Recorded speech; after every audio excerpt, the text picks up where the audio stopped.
এই মাসে আপনার কাজ একেবারে ঝকঝকে ভাবে শেষ হবে। যা করবেন তাতেই সবার প্রশংসা পাবেন। ঊর্ধ্বতন কর্মকর্তাদের সঙ্গেও সম্পর্ক আরো মজবুত হবে। ব্যবসায়ীদের লাভের সম্ভাবনা কিন্তু প্রবল। কোনো ভ্রমণ থাকলে সেটাও হবে আপনার জন্য মুনাফার কারক।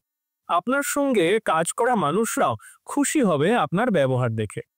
শিক্ষার্থীদের জন্য এই মাস চ্যালেঞ্জিং হলেও যারা কম্পিটিটিভ এক্সামের জন্য প্রিপারেশন নিচ্ছেন তাদের জন্য সাফল্যের দরজা খুলে যেতে পারে। এমনকি বিশেষ কোনো পরীক্ষায় নির্বাচিত হওয়ার সুযোগও রয়েছে। তবে প্রস্তুতিতে কোনো ফাঁক রাখা যাবে না।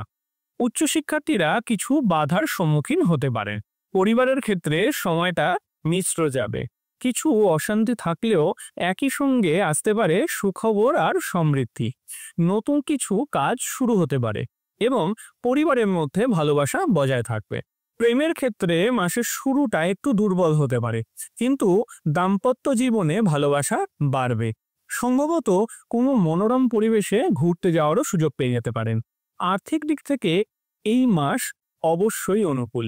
আয় ধীরে ধীরে বাড়বে, ফলে অর্থের অভাব কিন্তু আপনারা অনুভব করবেন না। স্বাস্থ্য মোটামুটি ভালোই থাকবে, তবে পেটের সমস্যা, অ্যাসিডিটি, হজমজনিত অসুবিধার দিকে কিন্তু খেয়াল রাখবে। উপায় হিসেবে প্রতি মঙ্গলবার লাল স্ফটিকের মালা নিয়ে মঙ্গল মন্ত্র কিন্তু জপ করুন। প্রতি শনিবার কালো তিল দান করতে পারেন। আপনার সেপ্টেম্বর মাসের রাশিফল শুনে কেমন লাগলো কমেন্ট করে অবশ্যই জানাবেন, আর এই ভিডিওটি আপনার বন্ধুদের সঙ্গে শেয়ার করুন যাতে তারাও জানতে পারেন। নমস্কার।